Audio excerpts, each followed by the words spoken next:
Now you might be noticing I don't feel about that war the way we were told we were supposed to feel about that war, the way we were ordered and instructed by the United States government to feel about that war. See, my mind doesn't work that way. I got this real moron thing I do, it's called thinking. And I'm not a really good American because I like to form my own opinions. I don't just roll over when I'm told to. Sad to say, most Americans just roll over on command. Not me. Not me. I have certain rules I live by. My first rule, I don't believe anything the government tells me. Nothing. Zero.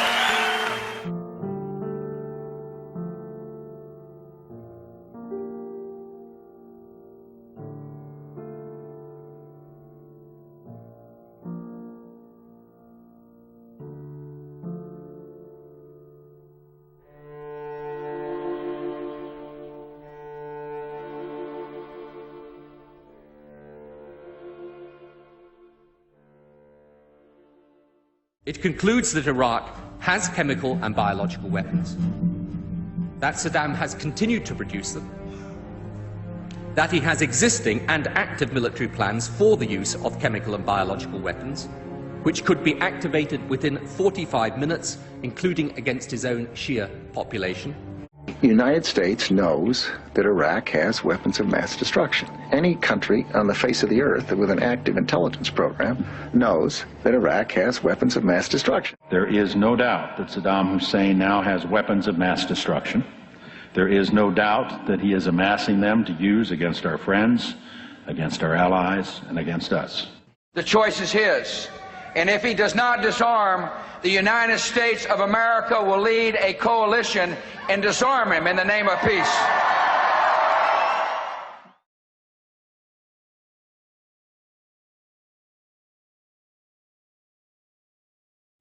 Saddam Hussein aids and protects terrorists, including members of Al-Qaeda.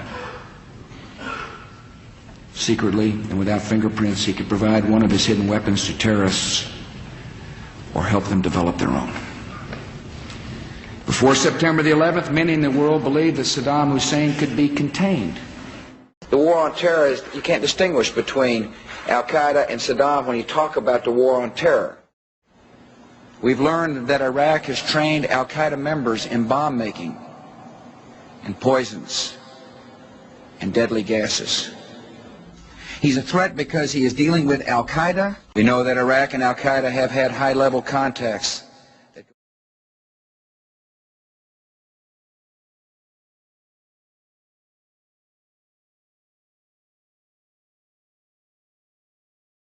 He has not developed any significant capability with respect to weapons of mass destruction. He is unable to project conventional power against his neighbors. We are able to keep arms from him. His military forces have not been rebuilt.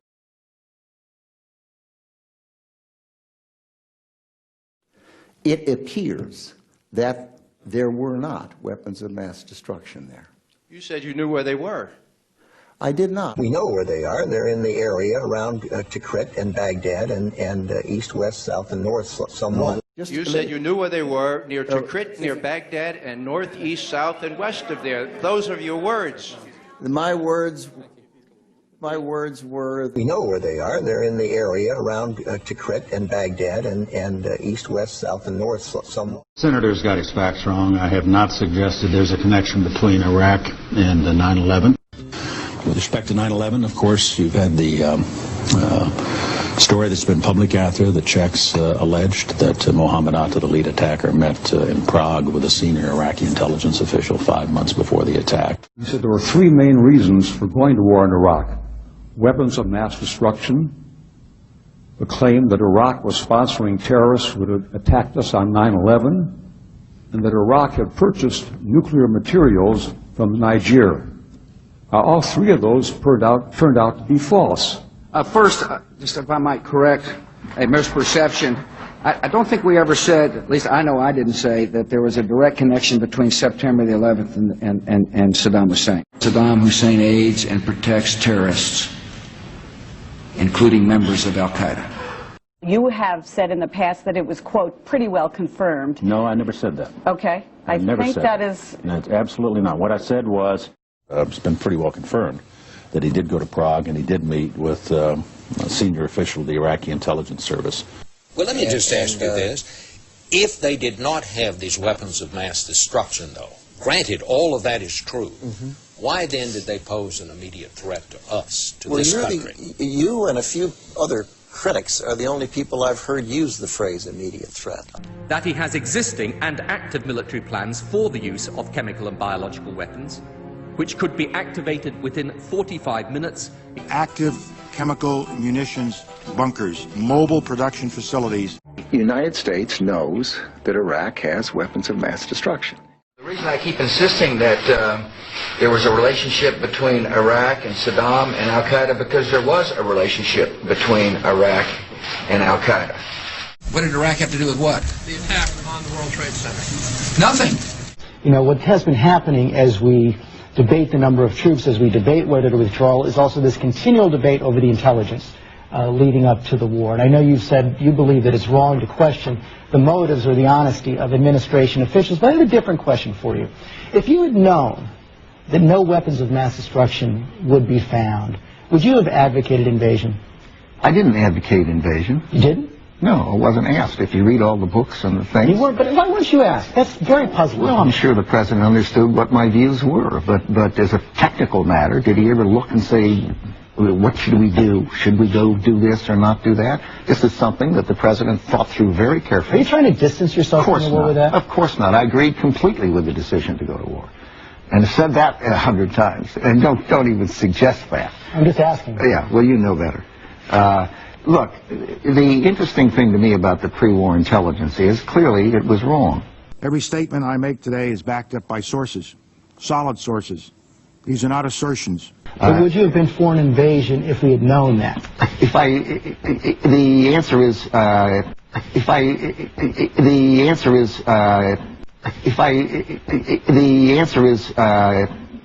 probably yes. When it comes to who else knew the American public was being lied to about Iraq, one Democratic senator now says you can add the entire Intelligence Committee to the list.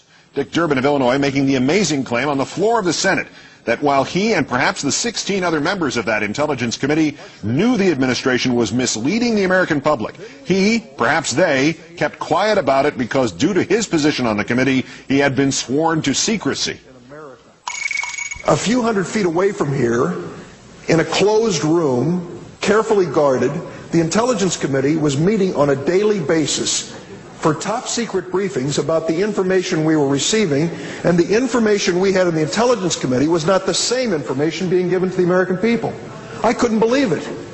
Members of this administration were in active, heated debate over whether aluminum tubes really meant that the Iraqis were developing nuclear weapons. Some within the administration saying, of course not. It's not the same kind of aluminum tube. At the same time that members of the administration were telling the American people to be fearful of mushroom-shaped clouds. I was angry about it. Frankly, I couldn't do much about it. Because you see, in the Intelligence Committee, we're sworn to secrecy.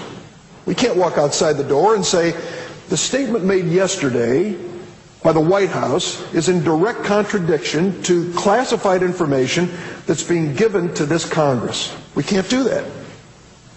We couldn't make those statements. And so in my frustration, I sat here on the floor of the Senate and listened to this heated debate about invading Iraq, thinking the American people are being misled. They are not being told the truth. But there's a reason. There's a reason. There's a reason for this. There's a reason education sucks, and it's the same reason that it will never, ever, ever be fixed. It's never going to get any better. Don't look for it. Be happy with what you got. Because the owners of this country don't want that. I'm talking about the real owners now. The real owners, the big wealthy business interests that control things and make all the important decisions. Forget the politicians. The politicians are put there to give you the idea that you have freedom of choice. You don't. You have no choice. You have owners. They own you. They own everything. They own all the important land. They own and control the corporations. They've long since bought and paid for the Senate, the Congress, the state houses, the city halls. They got the judges in their back pockets. And they own all the big media companies, so they control just about all of the news and information you get to hear. They got you by the balls. They spend billions of dollars every year lobbying to get what they want. Well, we know what they want. They want more for themselves and less for everybody else. But I'll tell you what they don't want. They don't want a population of citizens capable of critical thinking. They don't want well-informed, well-educated people capable of critical thinking. They're not interested in that. That doesn't help them. That's against their interest. That's right. They don't want people who are smart enough to sit around the kitchen table and figure out how badly they're getting fucked by a system that threw them overboard 30 fucking years ago. They don't want that. You know what they want? They want obedient workers. Obedient workers. People who are just smart enough to run the machines and do the paperwork, and just dumb enough to passively accept all these increasingly shittier jobs with the lower pay, the longer hours, the reduced benefits, the end of overtime, and the vanishing pension that disappears the minute you go to collect it. And now they're coming for your Social Security money. They want your fucking retirement money. They want it back so they can give it to their criminal friends on Wall Street. And you know something? They'll get it. They'll get it all from you sooner or later, because they own this fucking place. It's a big club, and you ain't in it. You and I are not in the big club. By the way, it's the same big club they use to beat you over the head with all day long, when they tell you what to believe. All day long, beating you over the head in their media, telling you what to believe, what to think, and what to buy. The table is tilted, folks. The game is rigged. And nobody seems to notice. Nobody seems to care. Good, honest, hard-working people, white collar, blue collar, doesn't matter what color shirt you have on. Good, honest, hard-working people continue. These are people of modest means. Continue to elect these rich cocksuckers who don't give a fuck about them. They don't give a fuck about you. They don't give a fuck about you. They don't care about you at all. At all. At all. Yeah. You know? And nobody seems to notice, nobody seems to care. That's what the owners count on, the fact that Americans will probably remain willfully ignorant of the big red, white, and blue dick that's being jammed up their assholes every day. Because the owners of this country know the truth. It's called the American dream, because you have to be asleep to believe it.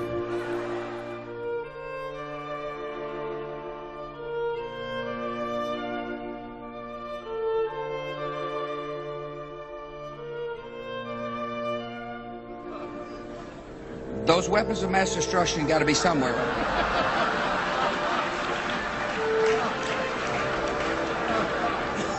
Those weapons of mass destruction got to be somewhere. I'm not dumb, dude. I tell you what.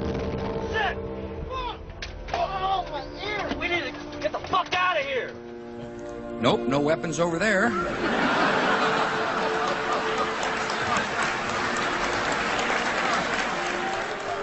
Those weapons of mass destruction got to be somewhere. Nope, no weapons over there. Maybe under here. Oops, this photo wasn't supposed to be in here. This is a Skull and Bone secret signal.